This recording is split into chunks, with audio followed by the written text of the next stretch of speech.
Obrigado. Eu queria agradecer o Cresce, né, todos os, né, sua diretorias, né, os corretores de imóveis, que é uma categoria muito grande, muito ampla na cidade de São Paulo e que, aliás, no estado de São Paulo, né, porque o Cresce, né, do estado todo, e dizer que é um prazer estar aqui com vocês.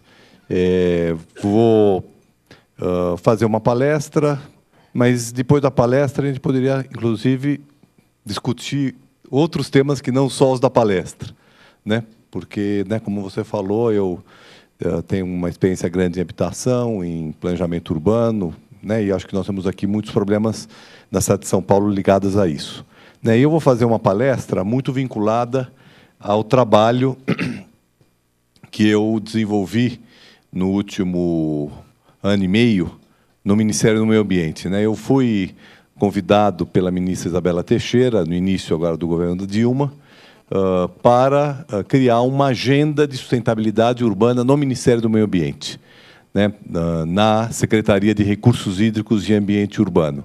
Essa secretaria é uma secretaria que tradicionalmente deu muito mais ênfase à questão dos recursos hídricos, né? Na verdade, o Ministério do Meio Ambiente sempre deu mais importância, historicamente, às questões ligadas ao meio ambiente fora das cidades, né? Recursos hídricos é um dos temas, mas a questão das florestas, a questão da Amazônia, a questão da biodiversidade, né? As questões relacionadas com, inclusive, os oceanos, né? E a questão ambiental urbana, ela nunca teve muito protagonismo no Ministério do Meio Ambiente. Então, a ministra, considerando a importância que as cidades têm hoje no país e os enormes desafios ambientais que estão presentes nas cidades, me convidou exatamente para montar uma agenda relacionada com esse tema, com essa área, vamos dizer assim, que são vários temas. E nós, então, eu trabalhei nesse período, definindo uma agenda. Eu vou mostrar para vocês aqui, inclusive, quais são os eixos, né, de sustentabilidade urbana com os quais nós trabalhamos, que são eixos, na verdade, profundamente transversais, né? Eles atravessam os vários aspectos da cidade, porque a questão ambiental urbana está relacionada com o transporte, com mobilidade, com construção, com o lixo, né, os resíduos sólidos, está relacionado com saneamento, está relacionado com manejo das águas na cidade, né, está relacionado com o planejamento da cidade como um todo, né? Então, é uma agenda transversal, né, que dialoga, inclusive no governo federal, com outros ministérios e que está muito voltada também para os municípios, porque é nos municípios que essa agenda ganha concretude, né? Então, eu vou dividir aqui a palestra em duas partes, né? Uma primeira parte que eu vou um pouco mapear, e aí usando muitos exemplos aqui da região metropolitana de São Paulo, mas também algumas coisas fora de São Paulo, mapear um pouco das grandes questões ambientais urbanas que estão presentes hoje nas cidades brasileiras. E depois eu vou falar um pouquinho dessa agenda específica que foi criada. Bom, aí nós vemos a evolução da população brasileira, da população urbana e da população rural, né? E como a gente pode perceber, né, nós tivemos uma enorme aceleração do processo de crescimento da população urbana, principalmente a partir dos anos 50. Né? A gente percebe, né, a população urbana lá dos anos 20, ela representava uma parcela muito pequena do total da população, da população brasileira, né? Está em amarelo, né, a população urbana das cidades, e ela começa a crescer mesmo a partir dos anos 50, começo dos anos 70, ela supera a população rural, e a população rural, que está aí em verde, né, ela praticamente estagna, e hoje nós temos uma população no campo, em 2010, quase igual àquela que nós tínhamos há 90 anos atrás, tá certo? Enquanto que a população urbana, ela deu um salto, e hoje nós temos mais de 160 milhões de pessoas vivendo em cidade. Essa já é uma questão, e essa questão ainda ela significou o seguinte: em 50 anos, nós tivemos um crescimento de praticamente 145 milhões de pessoas passaram a viver em cidades no Brasil, né? Então, por que isso? Bom, uma série de razões, eu acho que não é o caso aqui, nesse momento, a gente se estender muito em explicar, porque seria muito longo, mas o que é certo é que o impacto desse processo de urbanização sobre todas as condições naturais foi muito forte. E, inclusive, a capacidade de resposta do poder público para as questões urbanas. Por quê? Porque as pessoas concentradas na cidade, elas exigem saneamento, exigem coleta de lixo, de resíduos, exigem transporte, exigem condições de habitação. Em suma, nós temos aí um enorme desafio, que é o desafio de poder dar conta desse processo.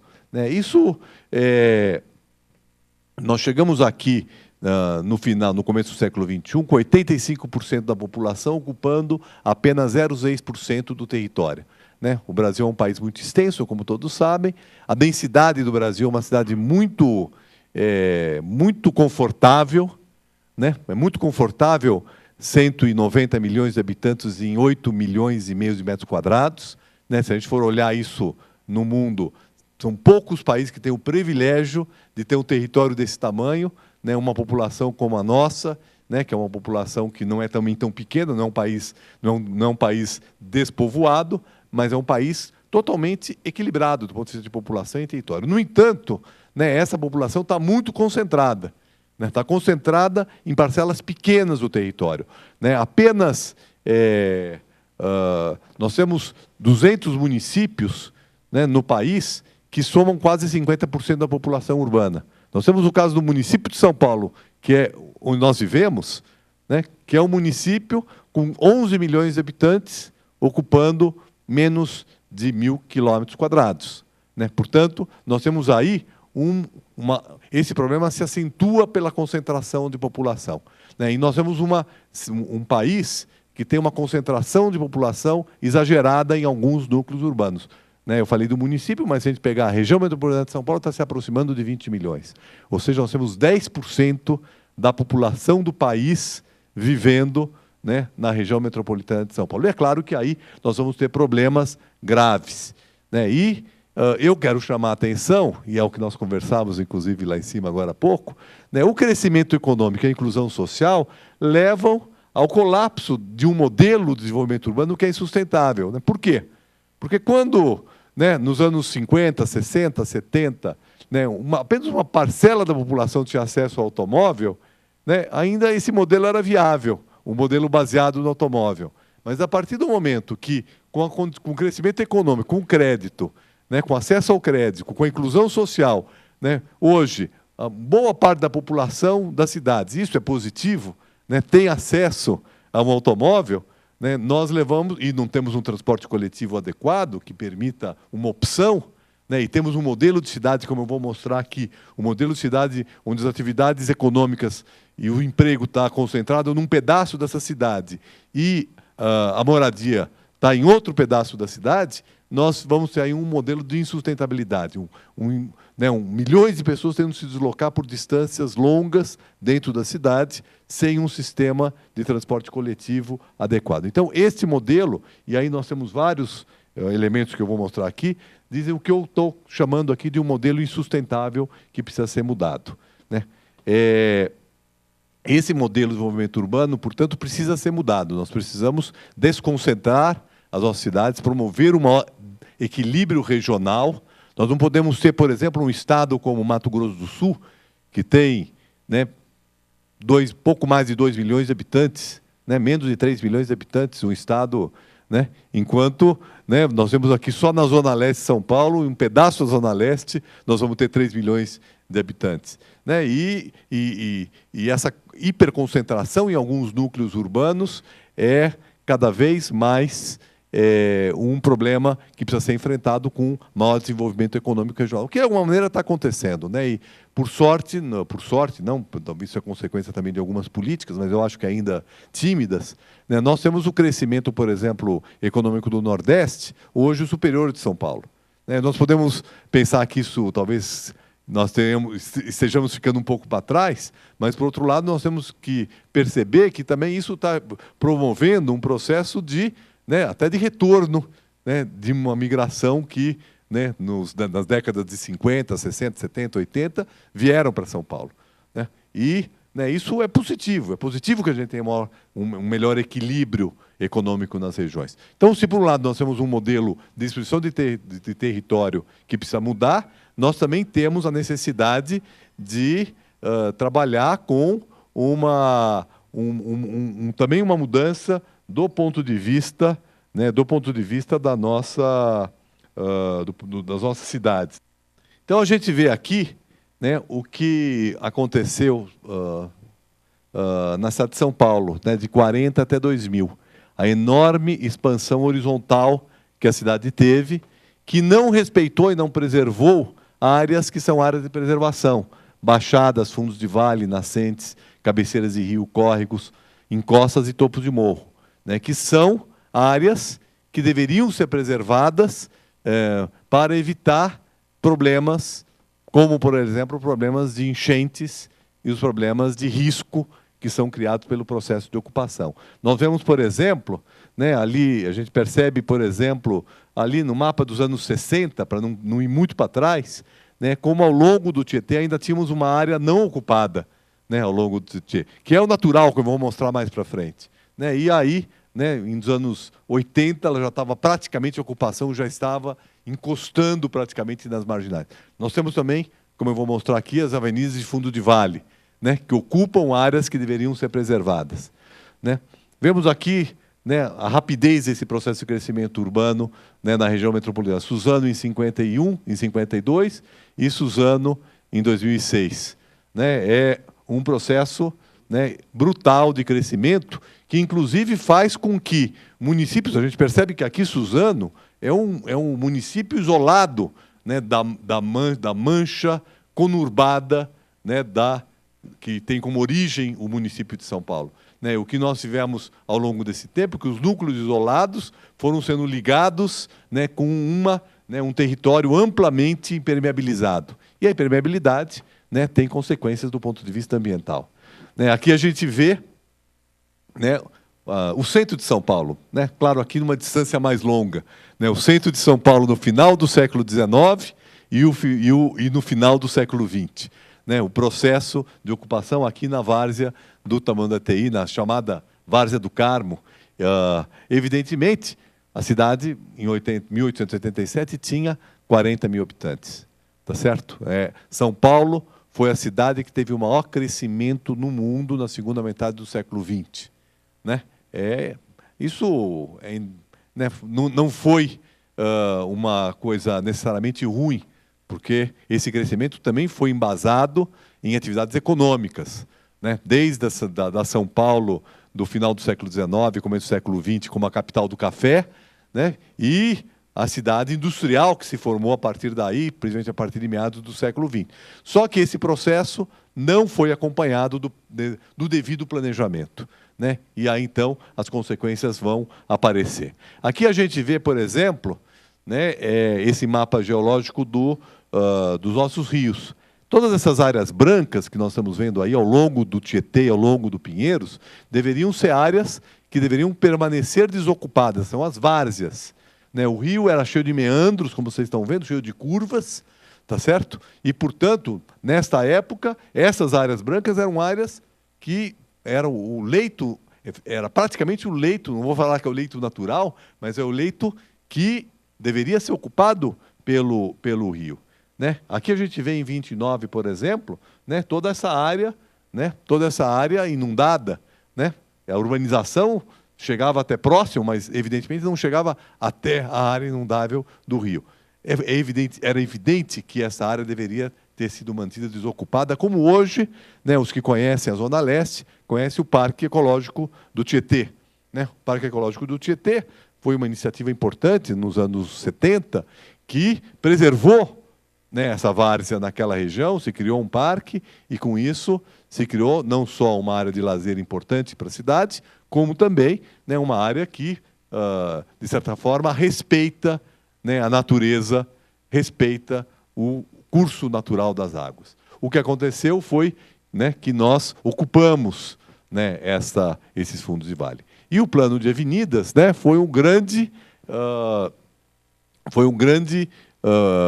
plano que foi feito para a cidade. Infelizmente, um plano que teve só como foco a questão viária, né? Então, né, por que o plano de avenidas, ele, no meu ponto de vista, ele foi deficiente? Porque o único aspecto que foi implementado dele foi o aspecto viário, né? E esse sistema é impressionante, nós vemos como aquilo que foi proposto no plano de avenidas, em 1930, né, pelo Prestes Maia, depois ele como prefeito, entre 38 e 45, implementou parte, né, do anéis, né, o anel, a rótula, né, chamada rótula, o anel de radiação do Prestes Maia, que era o primeiro anel, as radiais, né, as radiais, a 9 de julho, a 23 de maio, a Consolação, a São João, a Rio Branco, a Radial Leste, a Cruzeiro do Sul, né, a Avenida a Prestes Maia né, a Avenida Santos Dumont, na sequência, né, Tiradentes, em suma. E o anel, né, o anel das marginais, que vocês veem aí desenhado, né, os anéis das marginais, isso é um desenho de 30. Então a gente percebe que, né, muitas vezes as pessoas falam São Paulo não teve planejamento, né? Não é bem verdade que São Paulo não teve planejamento. São Paulo teve planejamento, mas muitas vezes um planejamento que não levou em conta todos os aspectos. Então, do ponto de vista viário, essa estrutura, né, ela continua sendo reforçada agora pelo Rodoanel, que é a estrutura de radiais, de vias radiais e de anéis, né? Essa estrutura viária foi implantada na cidade. E ela, bem ou mal, apesar de todos os problemas de trânsito que a gente tem, se a gente for pensar bem, né, um sistema planejado há 80 anos, que ainda bem ou mal ele funciona, tá certo? Que bem ou mal a gente circula por aí e anda na cidade, tá certo? Percebe que existiu planejamento. Mas esse planejamento não levou vários aspectos. E um dos aspectos que não se considerou foram os aspectos ambientais, né? Então, né, nós tivemos, por exemplo, as marginais construídas praticamente, né, junto aos rios, ao rio Tietê.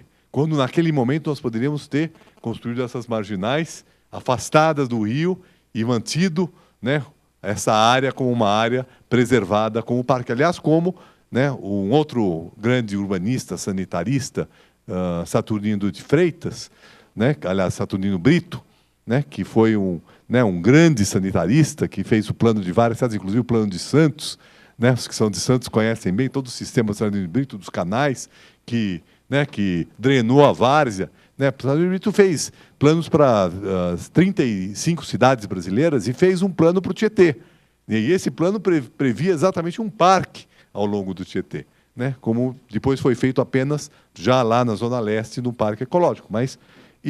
Né, o Prestes Maia, pelo contrário, né, propôs, né, a urbanização chegando, né, praticamente chegando até, né, o Tietê, e isso, infelizmente, acabou sendo implementado, né? Hoje nós temos, né, as marginais ocupando o fundo de vara e, logo em seguida, já o processo de ocupação, né? E, né, dentro dessa lógica, a prioridade foi o automóvel, né? A prioridade não foi um sistema de transporte, não foi vamos fazer as avenidas e vamos priorizar o transporte coletivo. É claro que o transporte individual é necessário e é importante, estávamos até conversando agora.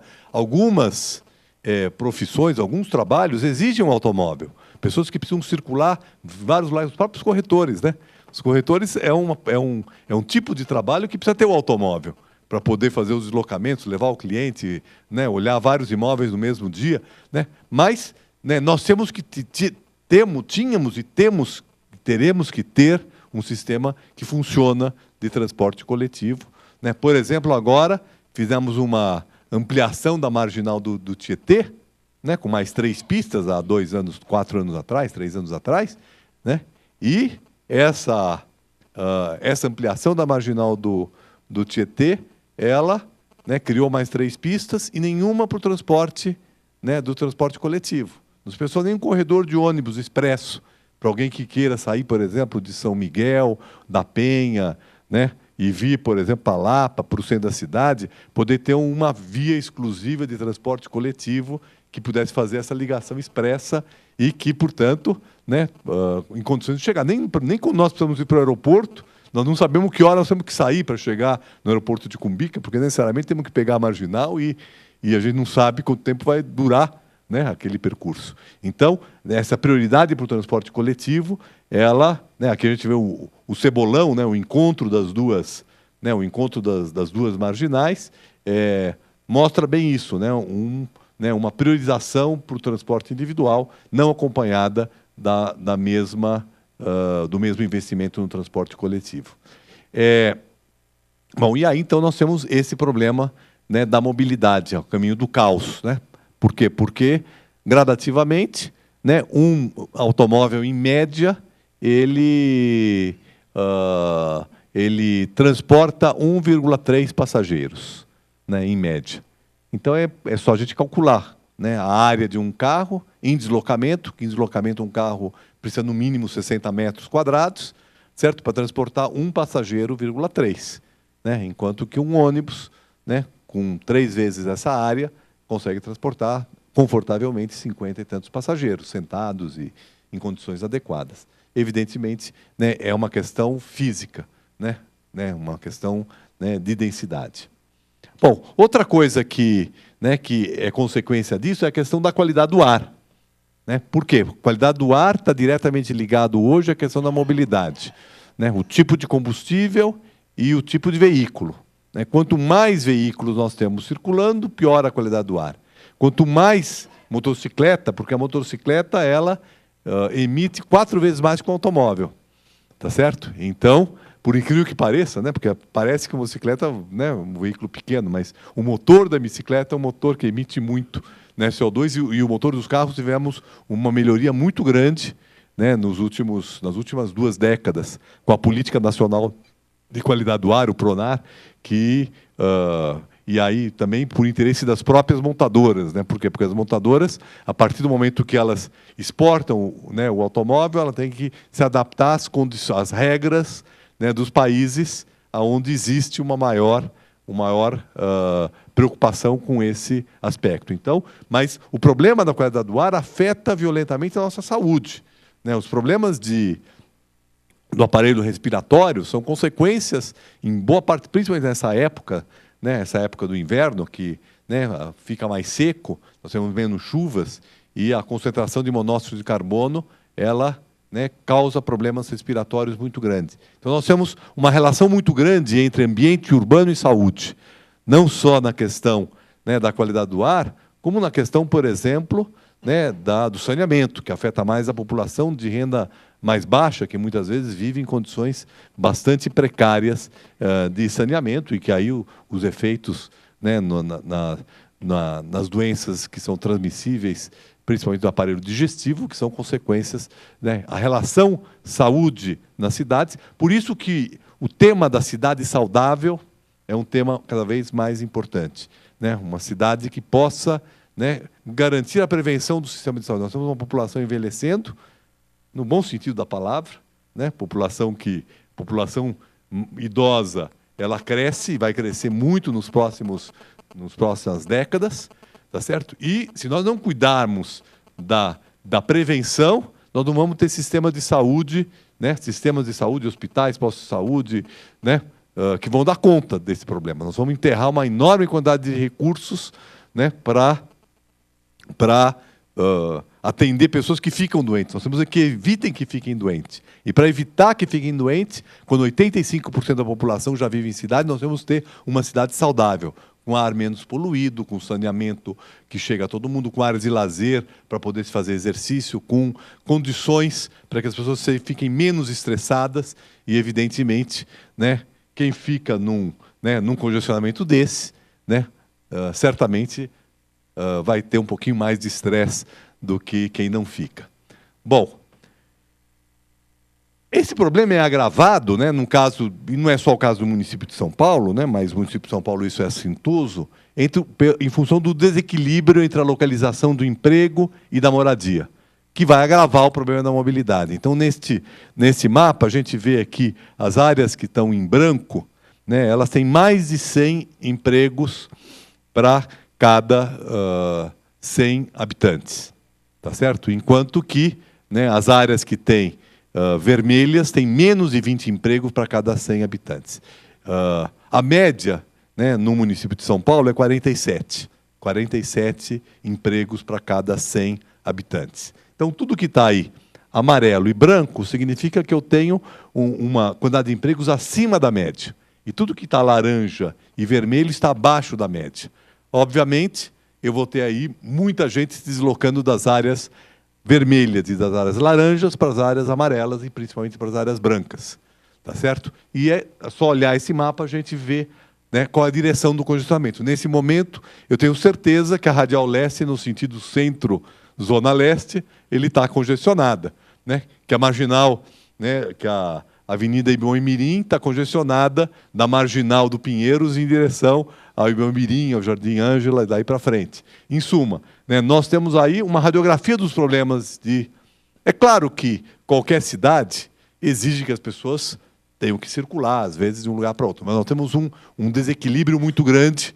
Né? Por quê? Porque se concentra muito emprego numa região, e essa região branca, né, é uma região que perdeu, nos últimos 30 anos, uma grande quantidade de habitantes. Isso está muito ligado à questão do mercado imobiliário, né? Ao tipo de produto que é oferecido nessa zona branca. Né?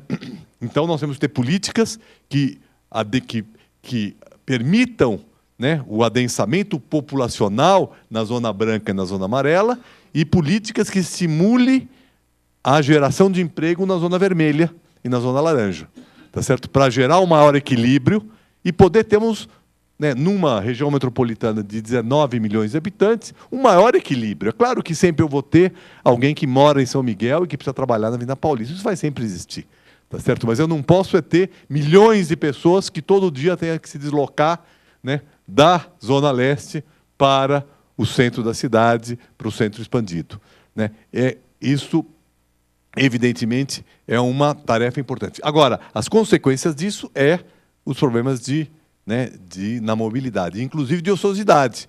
Porque, ao mesmo tempo que eu tenho uma pista hiperocupada ou um metrô superocupado numa direção, na outra direção eu tenho ociosidade. Tá certo? Então, isso também exige uma quantidade de investimentos muito maior. Fala, bom, quantas linhas de metrô eu preciso fazer para ir para a Zona Leste? Né? O quanto eu vou precisar investir? Isso também é um aspecto de sustentabilidade. Não é só falta de investimento, né? Como eu falei, falta investimento no transporte coletivo. É que, às vezes, o modelo de cidade, a falta de planejamento e a maneira como, né, os usos se distribuem na cidade faz com que se precisa fazer mais investimento do que precisaria ser feito se nós tivermos uma melhor distribuição. Né? Então, isso também gera uma sustentabilidade econômica, né? Além da sustentabilidade ambiental que está colocado. E, ao mesmo tempo, nós temos zonas subutilizadas. Né? Por exemplo, antigas zonas industriais, como a orla ferroviária, né, nós temos muita subutilização. Muitas áreas, como essa que nós estamos vendo aqui, áreas, né, ainda horizontais, embora estejam bem localizadas na cidade, que, por uma série de mecanismos, acabam permanecendo assim. Às vezes por problemas de uso do solo, né, de zoneamento. Né, alguma coisa se corrigiu nos zoneamentos de 2004, por exemplo, algumas áreas que eram antigas áreas industriais, antigas E6, E7, que foram transformadas em áreas que poderiam ser ocupadas, mas outras permanecem com outros problemas. Por exemplo, um problema ambiental sério que nós temos é a contaminação, né, do solo nas antigas áreas industriais. Né? Hoje a gente tem terrenos bem localizados na cidade, mas estão contaminados, que é um problema ambiental. Um problema que está ligado à segurança, que nós chamamos de segurança química. Né? O fato de que resíduos, né, do processo de produção industrial, eles penetraram no solo e, com isso, geraram problemas de terrenos bem localizados na cidade. E como São Paulo ainda é, mas ela já foi no passado uma cidade industrial importante, esse tipo de situação está presente. Além disso, nós temos também terrenos subutilizados em áreas muito bem localizadas na cidade. Né? Por exemplo, aqui a gente vê, né, alguns estacionamentos, né, praticamente estacionamentos sem construção, né, em áreas que poderiam se construir vários andares de estacionamentos e poderíamos ter habitação e poderíamos ter uma melhor ocupação do solo. Né? Essa subutilização, evidentemente, ela gera também esse problema do despovoamento. Né? O centro da cidade se despovoou, vem se despovoando, né? Embora entre 2000 e 2010, e essa é uma notícia boa, né? E vocês que são corretores devem ter acompanhado isso, entre 2000 e 2010 nós tivemos uma reversão desse processo de esvaziamento do centro. Não que ele tenha crescido, mas ele parou de perder população. Mas entre os anos 70 e os anos 2000, né, perdeu muita população à área central e é um desafio, né, que se ocupe isso de maneira adequada. E, por outro lado, nós temos também um outro problema, que é o problema da área construída na cidade ser ocupada em grande parte pelo estacionamento. Né? Essa é uma questão... né? Isso aqui é na frente da plana, do lado da Câmara, certo?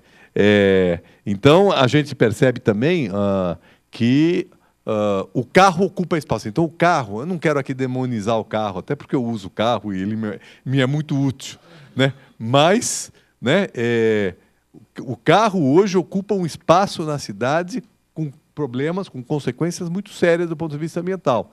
Então, 25% da área construída é automóvel. A gente vê o peso, por exemplo, das garagens no valor de um imóvel, né? É significativo. Né? Nós vemos, por exemplo, os problemas que são causados pelas cavações profundas que são feitas no subsolo. Muitas vezes ele acaba rebaixando lençóis freáticos, tá certo? Que também causam problemas sérios nas águas subterrâneas. Muitas vezes eu tenho que bombar a água, né, das garagens. Essa água, ela acaba indo também para o sistema de drenagem, que muitas vezes é insuficiente para dar conta, principalmente nos períodos de chuva. E, bom, são problemas que têm que ser considerados. Né? Então, não estou demonizando o carro, eu só estou considerando a questão que nós temos que mudar esse modelo que nos faz depender excessivamente do carro, né? Porque ele causa problema. E hoje, talvez a gente esteja mudando um pouquinho de perspectiva. Antigamente era chique quem tinha um carro. Lá nos anos 50, certamente quem tinha um carro era uma pessoa chique, né? E ainda é um motivo de conforto e de uma certa tranquilidade a pessoa que tem um carro. Né? Mas começa já a existir um certo privilégio da pessoa que não precisa usar o carro. Né? Aquela pessoa que consegue, por exemplo, trabalhar próxima de onde mora, poder se deslocar a pé, né, alguns minutos para poder chegar no trabalho, que possa ter em volta da sua casa um comércio adequado, uma diversidade de serviços. Isso passa a ser um privilégio. Né? E a gente vê que os bairros mais chiques da cidade hoje, mais valorizados, são exatamente esses bairros. Mesmo que eles sejam um bairro exclusivamente residencial, por exemplo, Jardim Europa, por exemplo, né, ele está muito próximo do Shopping Iguatemi. Né? Ou um bairro como o Pacaembu, que está muito próximo, né, de centros importantes, até de uma estação de metrô, ou de um lugar onde ele possa se deslocar facilmente. Então, né, na verdade, os bairros mais valorizados da cidade são exatamente os bairros que estão hoje relativamente bem localizados em relação ao emprego e em relação aos serviços e ao comércio. Né? Bom, mas ao mesmo tempo que a gente tem ociosidade, né, a gente tem um problema cada vez mais grave da falta de terra urbanizada para habitação. Né? E o número de moradores de rua, apesar do país ter reduzido, né, o seu desemprego nos últimos 10 anos, né, o desemprego caiu bastante, a renda das pessoas subiu, nós ainda temos, né, e é só a gente andar no centro da cidade, mesmo fora do centro, debaixo de marquises, pegamos ali debaixo do Minhocão, a gente virou um dormitório, e muitas vezes, né, eu tenho tido contato com algumas organizações né, pastoral do homem de rua, né, homem em situação de rua, e o que eles dizem é o seguinte, que mudou o perfil do morador de rua. Antigamente, o perfil do morador de rua era um homem sozinho, muitas vezes com problemas de saúde, problemas de alcoolismo, e que hoje a gente vê, às vezes, famílias inteiras, né, na rua. Por quê? Porque precisam estar próximo do emprego, do trabalho, e não conseguem mais um lugar para morar próximo de onde trabalha, e, evidentemente, onde talvez pudesse encontrar, numa favela distante, né, ela não consegue ter a mesma oportunidade de trabalho. Então, essa é uma questão importante. E, né, é aí que a gente vê, então, para onde, né, muitas vezes, essa população acaba tendo que se deslocar, né, para áreas, né, que são as chamadas APPs urbanas, Áreas de Proteção Permanente Urbana. Né, vocês devem ter, todos aqui acompanharam, pelo menos, a polêmica do Código Florestal. Né? O Código Florestal, evidentemente, tem uma questão no campo, na agricultura, né, que é o que teve em pauta na discussão lá no Congresso Nacional, mas nós temos uma vertente dela nas cidades. E as cidades, né, claro que o problema da proteção ambiental é importante, mas não é só a proteção ambiental, é a proteção da vida, né, Por quê? Porque esse tipo de condição, ela significa necessariamente, né, uma condição inadequada, insustentável para quem mora ali. Seja porque, né, esse córrego, evidentemente, é um córrego que vai receber detritos, tá certo? Porque essa população que mora aí junto ao córrego não vai ter um serviço de coleta né, de lixo, não vai ter um bom serviço, não vai ter uma coleta de esgoto, e, ao mesmo tempo, ela está ocupando uma área de proteção do córrego, que é uma área, né, que é natural que todos os cursos da água devam ter. Principalmente porque impermeabiliza, e além disso, né, porque a impermeabilização do solo faz com que a vazão dos nossos rios ela seja muito maior, né, do que o leito natural dos nossos rios e nossos córregos, né, porque a água que penetrava no subsolo, né, que penetrava, né, na terra, ela vai mais rapidamente para os fundos de vale, né, gerando problemas, né, e aqui a gente vê várias situações, né, inadequadas de ocupação, gerando problemas de risco de vida. Né, risco de vida, né, porque... Né, risco de vida porque, né, nós temos aí tanto o fundo de vale com as enchentes como as encostas, né, situação, né, de bastante inadequada. Né? A gente vê aqui, por exemplo, no Rio de Janeiro, né, a favela, a Rocinha, a maior favela do país, centenas de milhares de pessoas, né, morando em áreas inadequadas. Aqui a gente vê as nossas represas, aqui a represa do Guarapiranga, né, que abastece 25% da população urbana de São Paulo, da região metropolitana de São Paulo, e uma ocupação na beira da represa, né, o que gera problemas muito graves do ponto de vista dos nossos recursos hídricos. Né? Por quê? Porque, né, qual é o futuro, né, o futuro do planeta? O futuro do planeta é uma disputa pela água. Né? A água para consumo humano, a água para agricultura, a água para produção. A água é um recurso que talvez no futuro seja mais precioso do que o petróleo. Porque o petróleo poderá ser substituído. Podemos ter fontes, né, de energia alternativas ao petróleo. Aliás, nós já descobrimos aqui mesmo, né, no Brasil, temos, né, toda uma tecnologia já e uma produção voltada à produção de combustíveis que não são de origem fóssil. Né? Mas a água não. Ainda não encontramos substitutos para a água. Certo? Então, a água é um elemento fundamental. E se nós estivermos contaminando nossa água, nós vamos estar perdendo um recurso que é fundamental para o futuro. E nas cidades também. Por quê? Porque nós não podemos trazer, né, trabalhar com a lógica de que não vamos contaminar a nossa represa, depois vamos trazer a água do Vale da Ribeira. Porque essa importação de água de outras bacias, ela cada vez mais será proibitiva. Né? Porque as bacias e as populações das bacias vão proteger as suas águas. Certo? Então, nós temos que preservar, e aí nós vemos, então, né, condições realmente bastante difíceis. Por isso que eu digo, e reafirmo aqui, que eu escrevi recentemente um artigo sobre a Rio+20, a questão da sustentabilidade urbana na Rio+20, que os problemas ambientais, essa questão da sustentabilidade urbana não será resolvido enquanto nós enfrentarmos adequadamente o problema da habitação. Nós não equacionarmos o problema da habitação, nós não vamos ter sustentabilidade urbana, porque a relação entre falta de habitação e falta de condições adequadas de habitação, ela impacta na questão dos recursos hídricos, na questão da preservação dos fundos de vale, na falta de áreas verdes, né, nas questões de desastres naturais que estão cada vez mais frequentes. E isso aqui é uma realidade que não é tão distante de nós em todos os verões.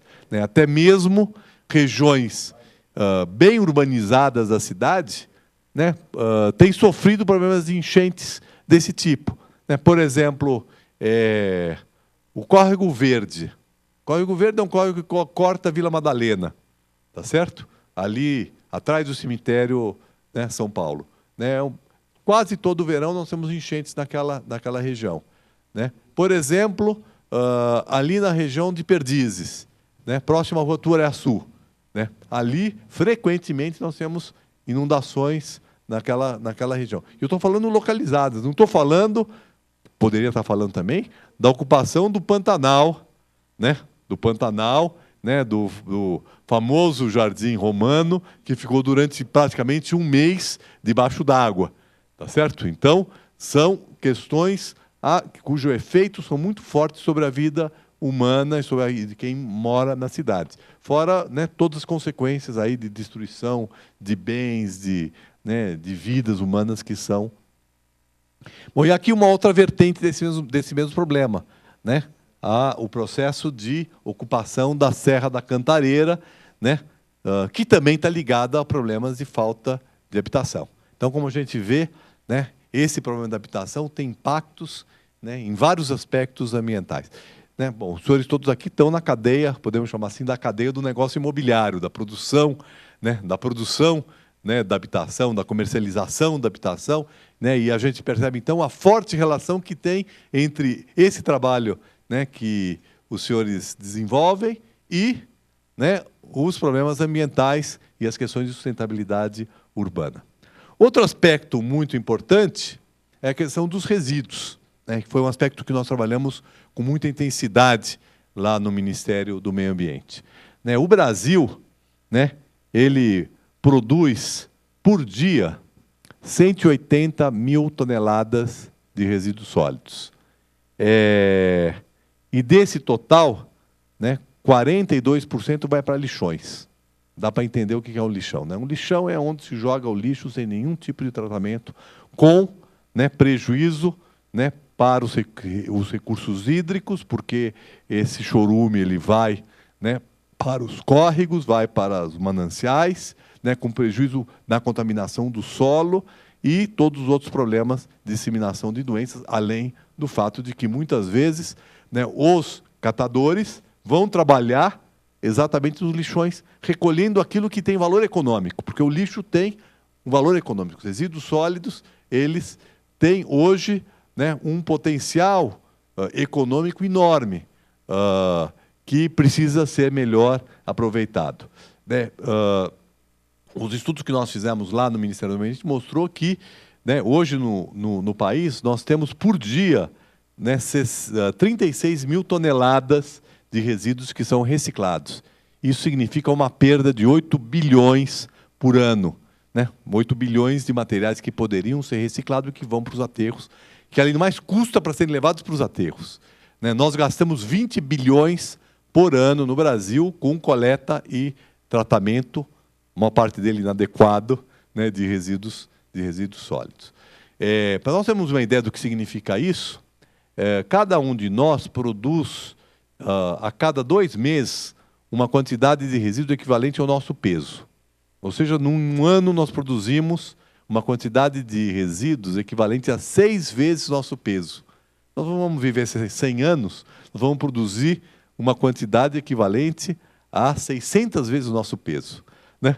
Por aí a gente vê a gravidade dessa questão e a necessidade de ter políticas adequadas para isso. 4.400 municípios depositam seus resíduos em lixões. Né? E aqui a gente vê uma cena, né, de catadores, né, recolhendo materiais reciclados do lixão, com graves riscos de saúde e com graves consequências ambientais. Mas, né, por aí a gente vê que existe valor econômico no lixo, né, porque as pessoas não estariam ali se elas não estivessem recolhendo materiais que teriam valor. Né? Pior ou melhor, a nossa população está aumentando sua capacidade de consumo. Em tese é melhor, é bom, porque, né, a população que não consumia hoje tem condição de comer melhor, de se vestir melhor, de ter, né, produtos de higiene, etc. Né? Mas isso está fazendo com que o crescimento dos resíduos seja maior, o crescimento do volume de resíduos seja maior que o crescimento da população.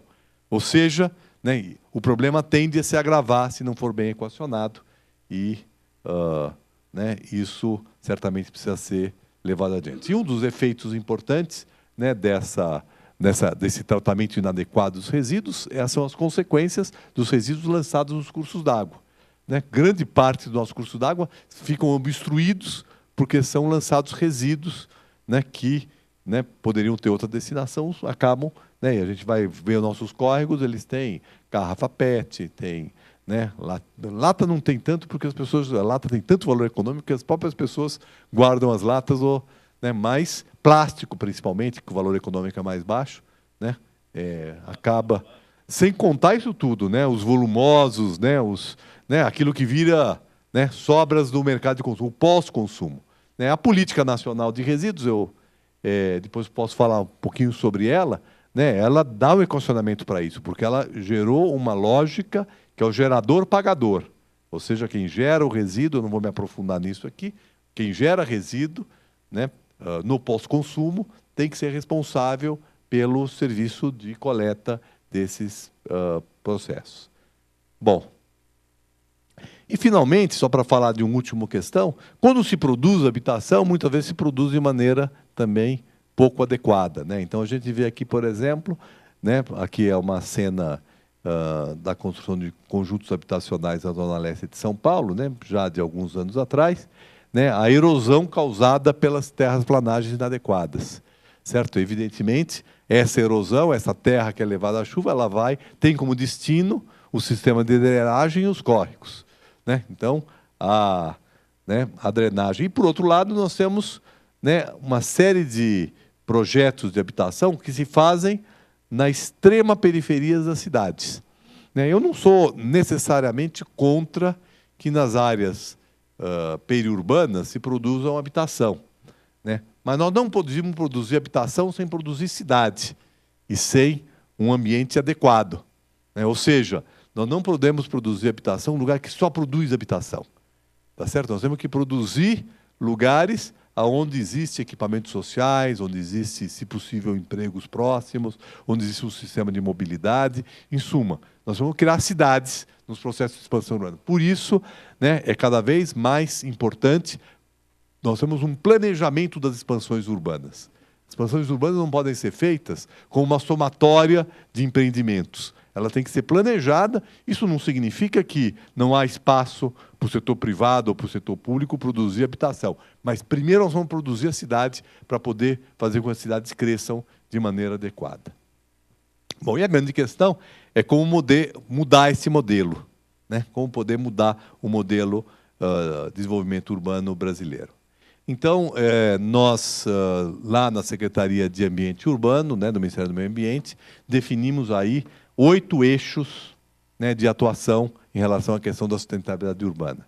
Planejamento e gestão ambiental urbana, ou seja, pensar o planejamento das cidades associado com a questão da gestão ambiental, levando em conta os aspectos ambientais, uma questão que para nós está muito claro, que a questão ambiental não é uma questão em si, né, mas ela é uma questão transversal que atravessa, né, as várias políticas públicas e que ela é fundamental como um componente do planejamento urbano, que evidentemente é necessário que se faça.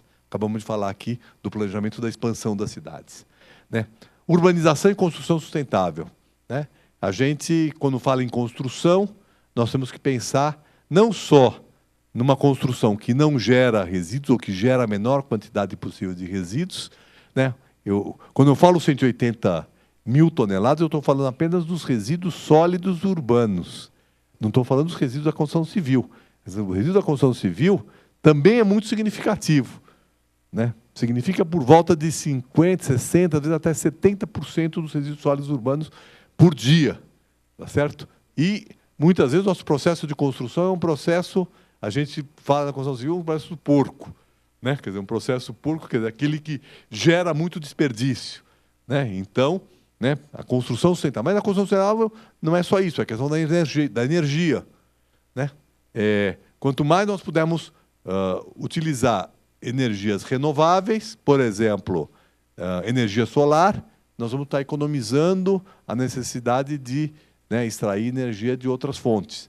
A questão do manejo das águas, nós falamos aqui de água, né, por exemplo, o reuso da água, principalmente para alguns usos dentro das habitações, por exemplo, a descarga, né, a descarga das privadas, por exemplo, regar jardins, né, são exatamente são exatamente usos que poderiam perfeitamente utilizar a água pluvial. A nossa água pluvial, ela vai direto para o sistema de drenagem. E como, em função das próprias mudanças climáticas, nós estamos tendo chuvas cada vez mais concentradas e mais fortes em prazos curtos, né, esse é um dos aspectos que geram enchentes nas nossas cidades, porque chove muito concentradamente, muito fortemente, em lugares localizados. Nós temos problemas de microclima, nem falei muito aqui disso, mas esse processo de urbanização também gera diferenças de temperatura muito grandes dentro das cidades. Isso reforça, né, a concentração de chuva em alguns poucos lugares. Então, reter... Encharcado.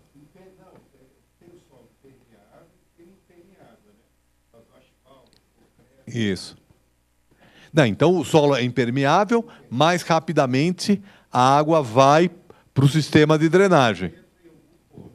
Então, reter a água da chuva no âmbito da própria, né, do próprio lote é um mecanismo que retarda a chegada dessas águas no sistema de drenagem. E essa água pode ser utilizada para certas finalidades que não sejam de consumo humano. Tá certo? E isso, certamente, é um mecanismo. E aí nós podemos daí para frente. As nossas próprias construções, muitas vezes, são feitas para serem totalmente um espaço, um ambiente artificial, com luz artificial e com ar-condicionado, que também consome energia. Então, a construção sustentável é um aspecto que tem que ser considerado. Nós vemos aqui, né? Agora de noite nós temos que ter luz, mas durante o dia, aqui nós temos janela. Mas muitas vezes nós vamos ter ambientes como esse totalmente, né, sem iluminação natural. Mobilidade sustentável. Nós estamos falando aqui de mobilidade sustentável, estamos falando de algumas questões. Né, primeiro, a utilização de combustíveis que emitem menos, né, porque as cidades são grandes contribuintes, né, do aquecimento global, né, por conta principalmente do CO2 emitidos pelos veículos. Né? Então, nós podemos e devemos usar combustíveis que gerem menos emissões. Mas também devemos, na medida do possível, ter modos de deslocamento não motorizados. Né? Nós vemos, por exemplo, aqui na cidade de São Paulo, hoje um certo movimento, né, o cicloativismo, né, de pessoas que estão utilizando a bicicleta para o seu deslocamento, ou deslocamento a pé. Né. Evidentemente, para poder se deslocar a pé, para se deslocar de bicicleta, nós temos que ter duas condições. Primeiro, uma maior proximidade, né, entre os locais de emprego, trabalho e serviços, e, em segundo lugar, segurança. Então, na verdade, a questão da segurança está diretamente ligado a essa questão.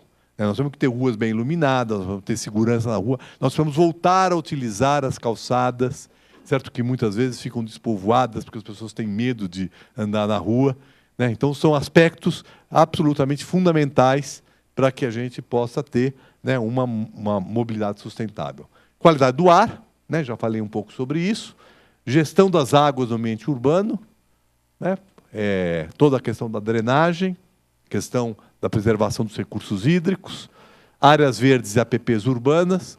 A área verde não é um luxo, a área verde é uma necessidade, né, para garantir o microclima, uma necessidade como áreas de lazer nas cidades. As pessoas têm necessidade de ter áreas na cidade, áreas de lazer. Quando a gente vê um fim de semana prolongado, como esse agora, né, tem maior congestionamento nas estradas e saem 3 milhões de pessoas, 4 milhões de pessoas.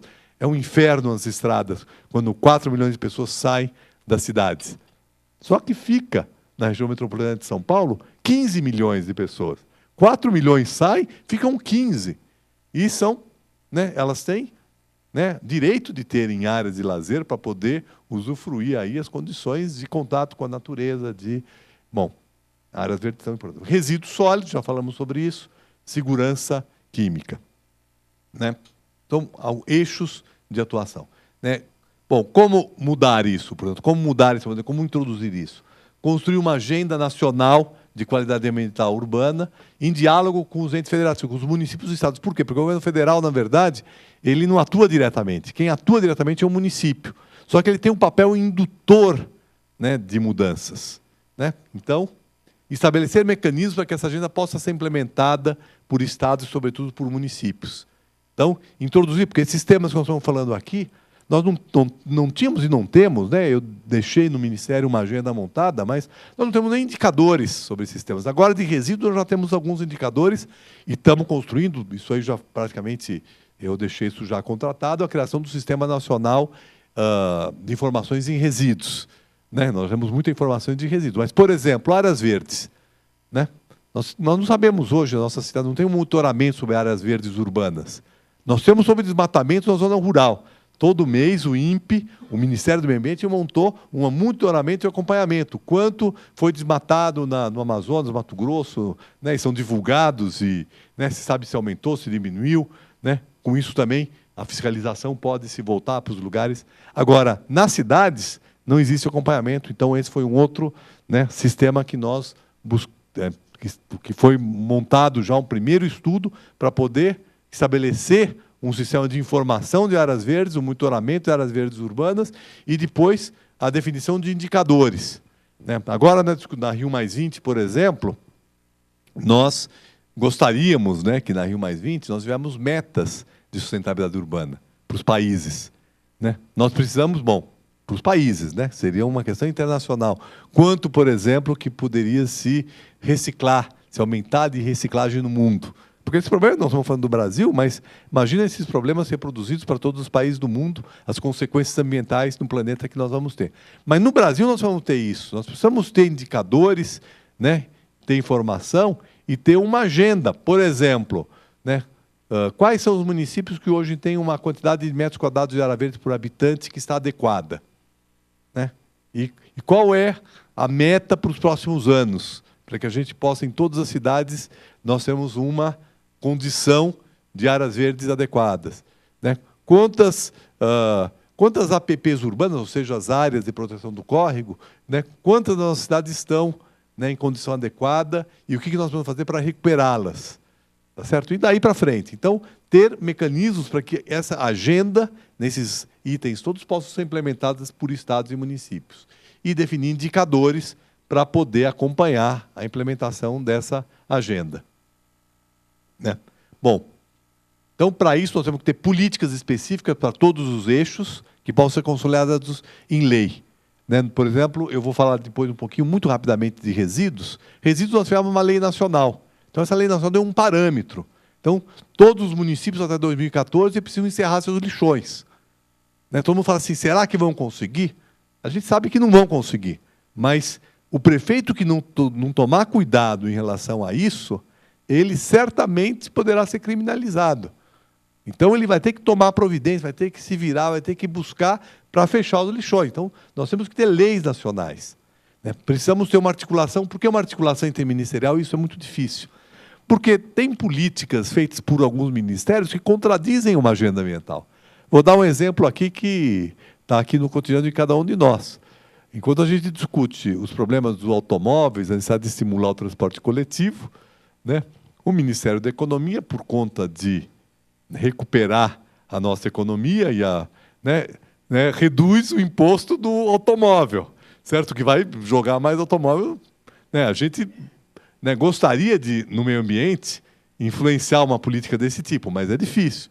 No caso, por exemplo, de resíduos, nós tivemos em permanente contato com o Ministério de Desenvolvimento, Indústria e Comércio, por exemplo, né, a questão da reciclagem da logística reversa de eletroeletrônicos, né, que está na lei. A lei obriga a fazer a logística reversa de eletroeletrônicos. Mas, né, aí o Ministério, por exemplo, fala assim, mas isso poderá ter um efeito, né, econômico, de encarecer o custo, né, do eletroeletrônico. Né? Ou encarecer o custo da lâmpada. A lâmpada de vapor de sódio e mercúrio, por exemplo, é uma lâmpada que tem um alto custo para sua reciclagem. Certo?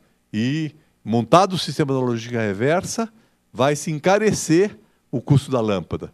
Né? Claro que isso vai implicar, então, em mudanças no processo de produção e de consumo. Né? Bom, implementar essas políticas difundindo para os municípios, porque nós estamos num país com 5.565 municípios, né? Portanto, um país muito grande, muito diverso, né? E que, muitas vezes, os municípios não têm capacidade técnica para poder gerar políticas. Então, né, aí a necessidade do governo federal poder estar estabelecendo isso. Definir normas e diretrizes ambientais, capacitar e apoiar gestores públicos, principalmente municipais. Nós vamos ter gestores capacitados, até mesmo no município de São Paulo, nós muitas vezes não temos, né, gestores capacitados, e alguns são capacitados demais, né, alguns malandros, né, como a gente falou antes, né, mas poder capacitar os gestores é muito importante, estimular, apoiar e fortalecer novos instrumentos de gestão como consórcios públicos, é muito importante. Porque veja que nós temos uma estrutura federativa no Brasil, onde eu tenho um ente federativo que é o município, que pode ser o município de São Paulo, com 11 milhões de habitantes, com essa complexidade da gestão, mas eu posso ter também municípios com 1.000 habitantes, certo? Né? O menor município do país tem menos de 1.000 habitantes. 4.000 municípios têm menos de 20.000 habitantes. Então, veja, o município com menos de 20.000 habitantes começa, vou pegar pela questão de resíduos, ele não tem condição, por exemplo, de fazer um aterro sanitário e gerir adequadamente esse aterro.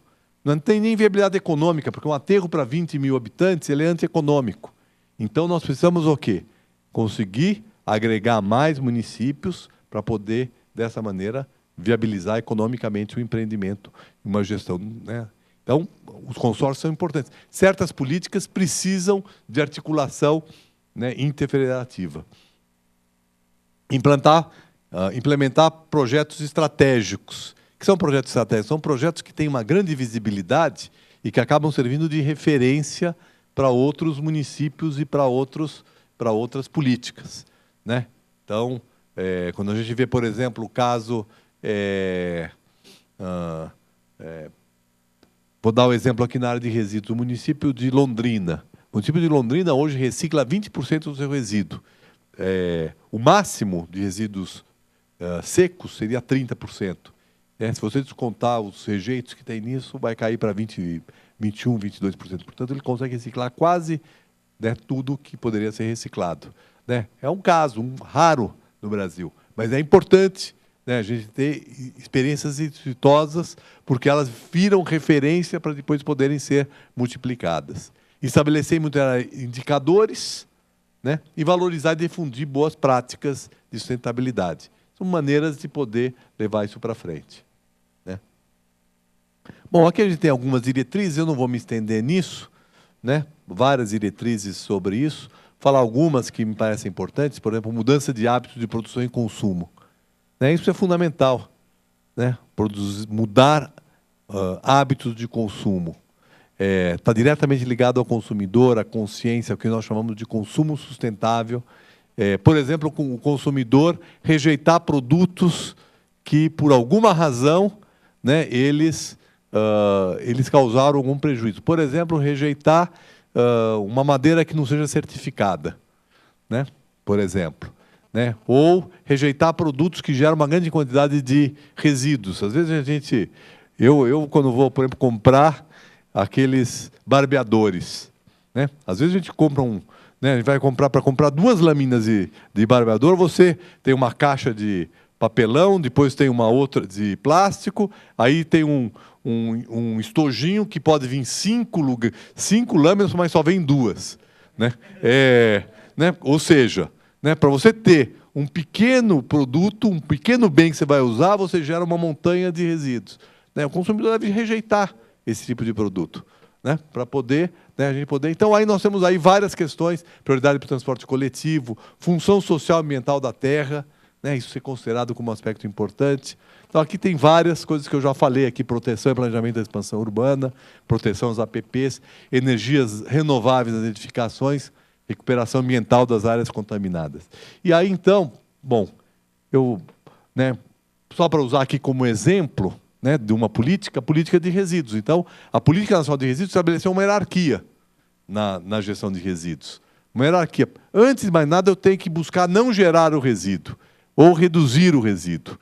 né? E depois eu tenho que trabalhar no reuso, na reciclagem, no tratamento e só dispor, né, o rejeito, né, no aterro sanitário, outra forma de destinação final. Então, uma hierarquia, né? Nós podemos, dentro dessa hierarquia, por exemplo, né, trabalhar em todos os municípios do país seguindo isso, né? E aqui princípios, né? Responsabilidade compartilhada, que significa toda a cadeia produtiva se responsabilizar pelos resíduos, planejamento, consumo sustentável, né? Inclusão dos catadores. Então, é um exemplo de uma política nacional que, né, que repica, né, que deve ser replicada, então, para os municípios. E aí, só para a gente, eu não vou aqui me estender nisso, para cada um né, desses itens, nós temos pontos importantes da agenda. Uma agenda para planejamento, uma agenda para construção, uma agenda para mobilidade. Eu não vou me estender aqui, né, apenas mostrar aqui para vocês, né, uma agenda para ser implementada, uma agenda nacional para ser implementada nos municípios. Evidentemente, nós estamos no município, né? Ou estamos aqui, cada um de nós está em algum município. Então, essa agenda é uma referência produzida em nível nacional para que os municípios implementem no seu cotidiano, tá certo? Nas suas políticas locais, né? Cabe ao governo federal regulamentar, estimular que isso seja feito, mas isso vai ser feito mesmo, né? Isso vai ser feito mesmo nos municípios. Depois, para a gente ter aqui um tempo aqui de debate, eu não vou apresentar, porque eu já me estendi bastante nessa apresentação inicial, e a gente pode abrir para o debate, e aí, de acordo com o interesse de cada um aqui, a gente pode aprofundar um ponto ou outro dessa agenda, ou tratar de outros assuntos aqui no âmbito do município. Né, eu queria finalizar dizendo que nós temos aí um grande caminho a trilhar no Brasil como um todo e nas nossas cidades aqui no estado de São Paulo, na nossa cidade de São Paulo, para poder termos uma cidade sustentável, para poder termos uma qualidade de vida, porque nós estamos falando aqui de qualidade de vida, de respeito ao meio ambiente, de construção de ambientes saudáveis para a nossa vida. Temos um longo caminho para, né, percorrer. Né? São aspectos que, como é que eu diria? São aspectos que alguns anos atrás não se dava tanta importância. Né? Eu digo sempre que nós temos que fazer no Brasil, aqui nesse começo do século XXI, cumprir 3 agendas simultâneas. Né? A agenda do desenvolvimento econômico, porque nós ainda precisamos crescer, né? Nossa renda ainda precisa crescer, né? E para isso nós vamos ter um crescimento econômico significativo, mas nós temos que trabalhar simultaneamente a agenda da inclusão social e a agenda da sustentabilidade ambiental. E essas 3 agendas precisam ser construídas simultaneamente. Nós não podemos achar que uma é mais importante que a outra. Elas são agendas importantes que devem caminhar juntas e isso certamente nos levará a um caminho de desenvolvimento efetivamente sustentável, ou seja, um desenvolvimento onde nós combinemos, né, uma qualidade de vida, né, uma condição de dar conforto para os nossos habitantes, para os nossos cidadãos, e, ao mesmo tempo, garantir a preservação, né, do planeta, a preservação do meio, né, de onde sai, no fundo, todas as condições básicas para a nossa vida, né, que é o ar, que é a água, né, que é a terra e que é o verde. Sem essas condições básicas, nós não vivemos e, portanto, temos que levar eles em consideração. Obrigado.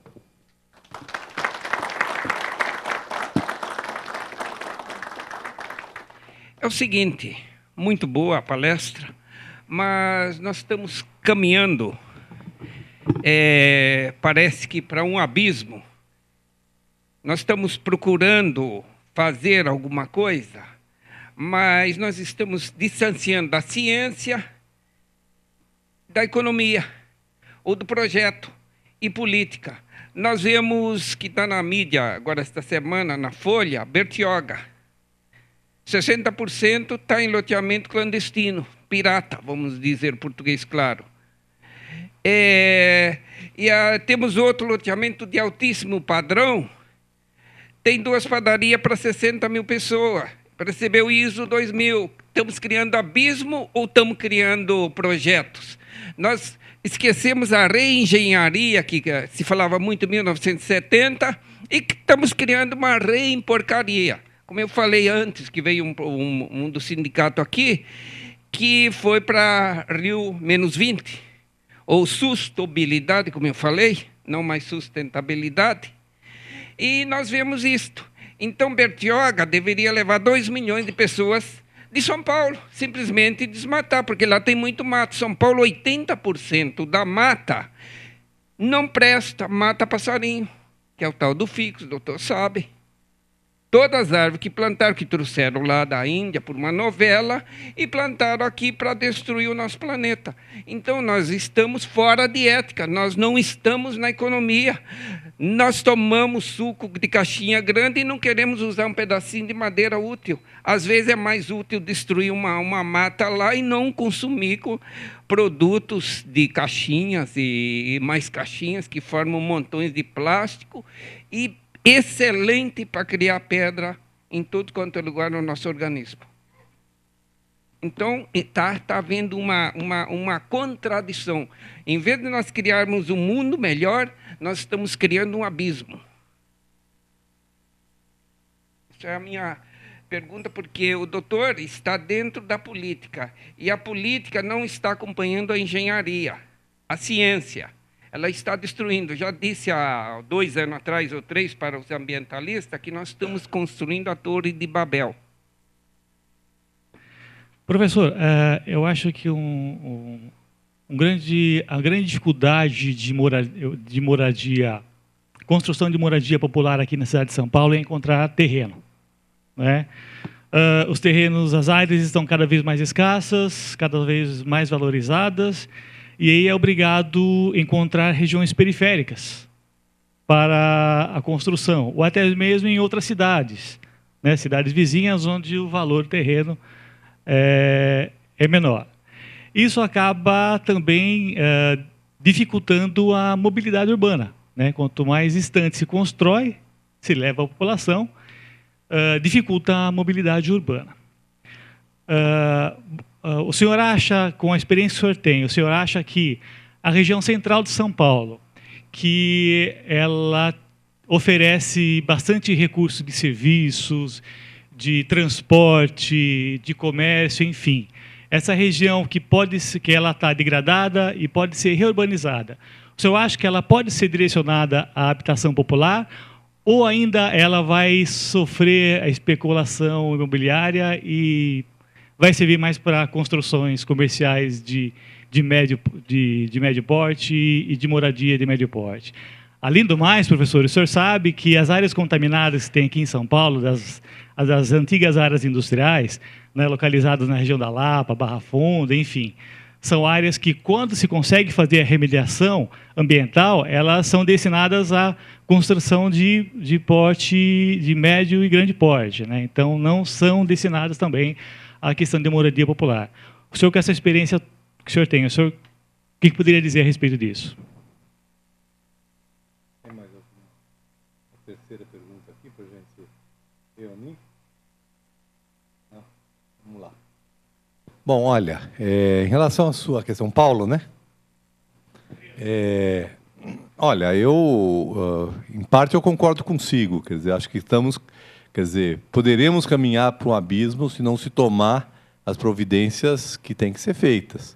Agora, veja bem, nós estamos hoje numa situação que não é mais cabível, né, se aceitar que um município como Bertioga, que é um município relativamente rico, tem uma boa arrecadação, admita e permita que se abram loteamentos clandestinos, né? Porque, né, quer dizer, hoje é perfeitamente possível, né, um município como Bertioga fazer uma fiscalização, até mesmo um voo semanal, né? Um voo semanal ele é suficiente para você detectar qualquer novo movimento que exista de terra para a abertura de um loteamento.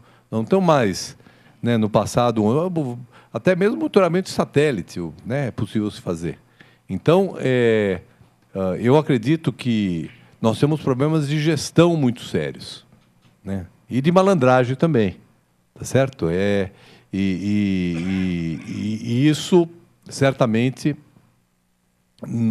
precisa haver um movimento da sociedade forte, que felizmente existe. Felizmente nós temos hoje uma sociedade mobilizada, acompanhando, né, esse tipo de situação, mas ainda é insuficiente para estancar esses processos. Outra coisa que eu queria lhe falar é, eu acho que nós temos uma desqualificação muito grande dos nossos atores públicos, nossos agentes públicos, né? As gestões públicas, as câmaras de vereadores, né? Quer dizer, você não tem uma qualificação e o eleitor precisa ficar atento para poder fiscalizar os nossos órgãos, nosso poder público, né? Para poder, por exemplo, né, coibir esse tipo de situação. Um agente público que permite um loteamento clandestino, ele está prevaricando, né? E esse agente precisa sofrer as consequências disso. Então nós temos que... Agora, alguém precisa tomar iniciativa, né? Nós temos um Ministério Público que hoje é muito atuante, às vezes até, né, às vezes até atuante num sentido, né, inconveniente. Tem que comprar área de compensação. Agora caiu. Está igualzinho a sacolinha. Um dia compra sacolinha, outro dia proíbe sacolinha. Lá a mesma coisa. Compra área ambiental, depois não faz, não pode construir. É a mesma coisa do carro, eu esqueci de falar. Carro, em 1937, fazia carro com 700 quilos, rodava 15 km por litro. Hoje compra-se caminhoneta diesel grande para poluir dentro da cidade, de 2,5 toneladas para fazer 8 km, como diz o caipira, para fazer 8 km com 1 litro de diesel. Isto é Brasil. Agora... Desde 99, quando começou, meio ambiente municipal, meio ambiente estadual e meio ambiente federal. Tinha que acabar, tinha que ter só um. Quanto mais a meio ambiente, mais corrupção. Criamos esse abismo, corrupção. Mas olha, eu acho que sem fiscalização da sociedade sobre o poder público, você vai ter esse tipo de problemas, né? Então, agora... Eu acho que o problema não é o excesso de meio ambiente, porque o país é um país muito complexo. É impossível achar que o governo federal tenha condição, né, por exemplo, o Ministério do Meio Ambiente, de fiscalizar, o IBAMA, de fiscalizar as questões ambientais específicas de um município ou do Estado. Então, nós temos hoje uma lei que define qual é a competência, né, de cada nível federativo. O que é competência do município, quer dizer, quando o município pode ter competência ambiental, porque tem muito município que não tem competência ambiental, tá certo? É o Estado, e quando é uma questão de natureza federal. E o Brasil é um país extenso demais para você achar que o governo federal teria condição de fazer essa fiscalização em todo o território, né? É inviável. Agora, a questão que o... Onde é que está o outro? Você? O seu nome é? Que o Adriano perguntou. Eu acho que é uma questão importante aqui para a gente pensar no caso de São Paulo. Eu estou convencido... Bom, primeiro, nós temos uma discussão de densidade urbana, certo? Tem uma discussão, até nós estamos fazendo agora há pouco, né? Qual é a densidade urbana ideal para uma cidade? Nós temos vários modelos de cidade. As cidades europeias são cidades mais concentradas, com densidades mais altas, enquanto nós temos as cidades americanas, que são cidades mais dispersas, né? Mais extensas, né? Por exemplo, o caso de Los Angeles, uma cidade... que é uma cidade do automóvel, quer dizer, quanto mais a cidade ela é horizontal e com baixa densidade, é mais difícil se viabilizar um sistema de transporte coletivo, né, porque ele não tem carregamento suficiente para poder deslocar as pessoas, né? Então, são modelos de cidades, nós temos que encontrar qual é o meio termo, que seja um termo que permita uma densidade que dê melhor aproveitamento para a infraestrutura urbana, e, ao mesmo tempo, que não gere uma excessiva concentração, né? Mas a densidade de São Paulo hoje é muito baixa. A densidade bruta de São Paulo está por volta de 110 habitantes por hectare, né? Portanto, 110 habitantes por um quarteirão de 100 por 100, em média, claro. né? Isso significa 110, 120 habitantes, significa 40 unidades habitacionais, em média, né? Por um quarteirão de 100 por 100. É claro que aí depois eu tenho comércio, serviços, né? Indústria, ruas, parques, né? Claro, isso é uma necessidade bruta. Mas comparativamente com outras cidades, principalmente europeias, a nossa cidade é baixa, né? Agora, quando a gente olha a cidade de cima, né, nós vamos enxergar aquilo que você falou, não tem terreno vazio, tem muito pouco terreno vazio hoje no interior da cidade. Mas nós temos muita subutilização. Temos muitas áreas com baixa densidade de ocupação, galpões subutilizados, áreas meio abandonadas, né, pouco utilizadas. Então, eu acho que nós temos aí que fazer uma ação no sentido de colocar essas áreas em uso, quer dizer, aumentar a oferta desses terrenos. Para isso, nós temos alguns instrumentos. Por exemplo, o IPTU progressivo no tempo para terrenos subutilizados. Agora, o que é um terreno subutilizado? O que é um terreno que não cumpre a função social? Aí nós vamos ter uma longa discussão sobre isso. No plano diretor, nós conseguimos introduzir uma coisa que eu considero importante, né? Por exemplo, aqueles terrenos que nós vimos ali, com estacionamentos sem construção, na subprefeitura da Sé, são considerados pelo plano diretor áreas que não cumprem a função social. Porque eu posso ter, naquele mesmo terreno, né, posso ter 3 andares subsolo de estacionamento, posso ter comércio, posso ter serviço, posso ter habitação. No padrão do entorno, vamos dizer assim, né, que o padrão, né, de verticalização que nós temos no centro. Então, eu acredito que nós podemos, através de instrumentos fiscais, promover uma melhor ocupação dos terrenos da cidade. Então, essa acho que é uma primeira questão. E você fala do centro, né? Eu acho que o centro de São Paulo, ele hoje é uma área com muita subutilização. Né? Nós pegamos algumas avenidas da cidade, centrais mesmo, né? Você vê, assim, às vezes, um prédio, 2 prédios, depois uma loja com 2 pavimentos, até com 1 pavimento, né? O nosso zoneamento, ele acabou, e por isso que eu acho que nós temos que rever o zoneamento da cidade, ele acabou privilegiando um tipo de produto imobiliário que é o edifício ou exclusivamente residencial ou exclusivamente comercial. Então, por exemplo, nós temos hoje os térreos dos prédios residenciais, eles, se forem um salão de festa, uma área que geralmente fica subutilizada a maior parte do tempo, ele é não computável. Agora, se eu tiver um comércio no térreo, um serviço no térreo, ele passa a ser computável. Portanto, desestimula a ocupação. Veja bem, se eu tiver num prédio que hoje eu tenho só habitação e do lado dele eu tenho um comércio, só comércio, se o comércio estiver debaixo desse prédio, né, eu vou ter um terreno disponível para um outro uso. Então, nós temos que trabalhar em São Paulo na perspectiva de gerar terrenos utilizáveis no interior da cidade, sem necessariamente aumentar a volumetria. Né? Às vezes, eu costumo dizer que a gente tem alguns bairros da cidade que são ocos no sentido de construções ocas. Você olha assim, está todinho vertical, você vai ver quantas pessoas moram ali, né? Mora pouca gente. Porque também aí nós temos um outro problema, nossas famílias estão diminuindo.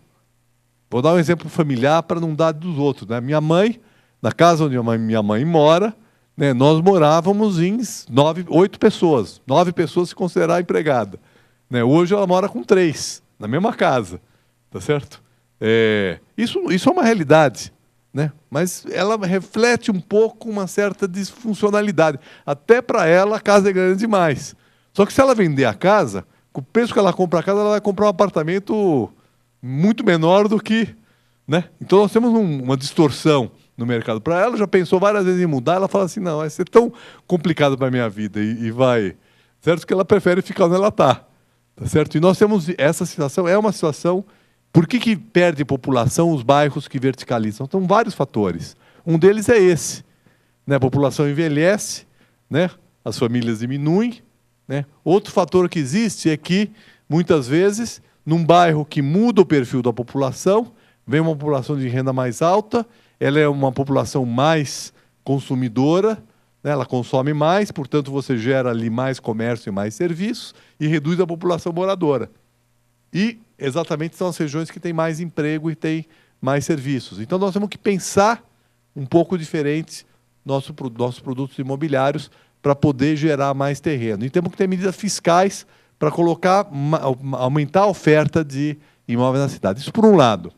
Por outro, né, vocês viram aqui, a gente vai para a periferia da cidade, a gente vê assim, áreas da cidade que são são super ocupadas, né, com taxa de ocupação muito alta, ou seja, o solo muito ocupado, às vezes 2, 3, 4 casas dentro do mesmo lote, casas ou, às vezes, quartos, e horizontais.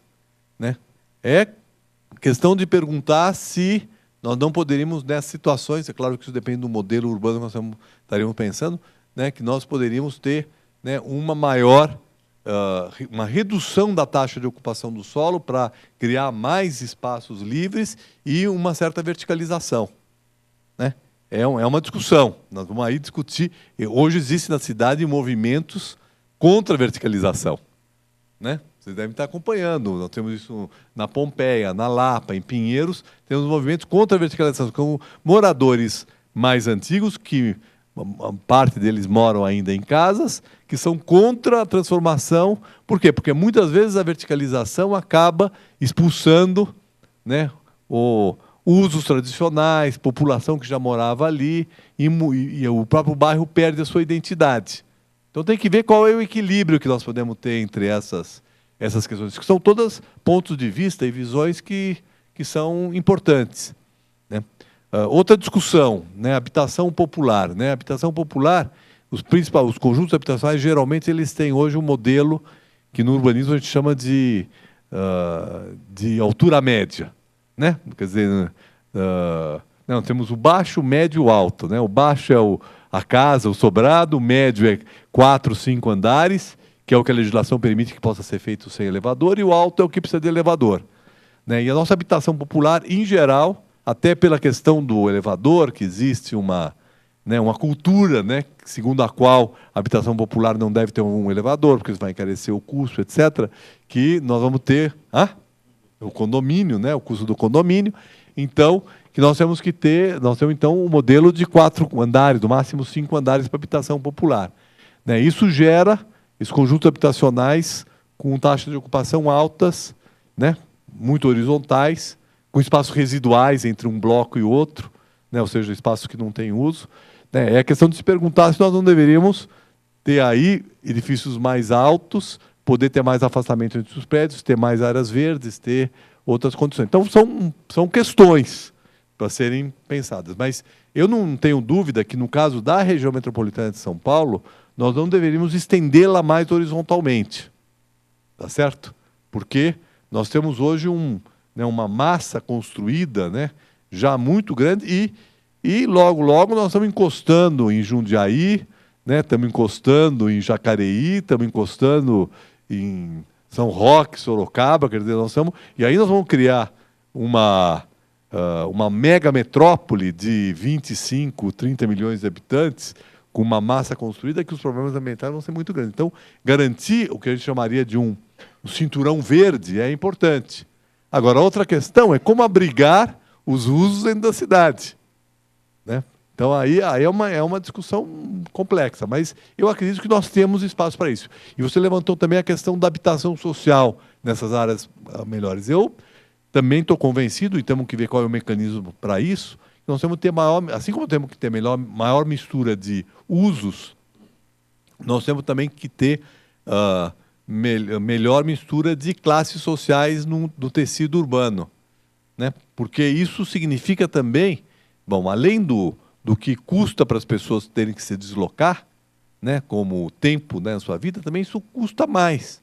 Quer dizer, hoje um empresário prefere um trabalhador que mora mais perto de onde ele vai trabalhar do que o trabalhador que mora longe.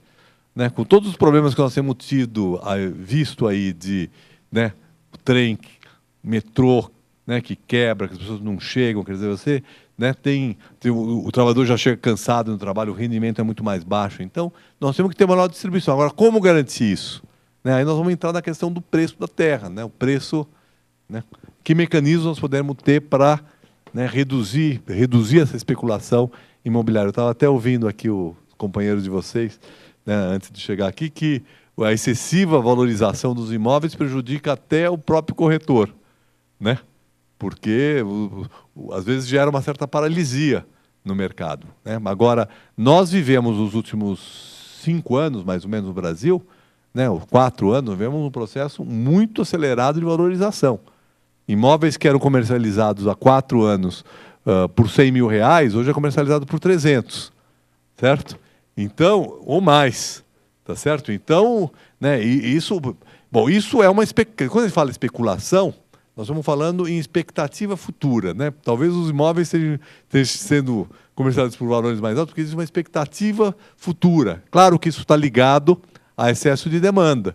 Excesso de demanda por quê? Porque a renda melhorou, o crédito aumentou, tá certo? Houve também maior inversões, né? As empresas né, de produção imobiliária, elas tiveram aumento de capital, abriram o seu capital na bolsa, né? Tudo isso, né, teve como consequência, né, teve mais subsídio, né, como no Minha Casa Minha Vida, tudo isso gerou, né, uma certa corrida aos terrenos, uma corrida aos imóveis.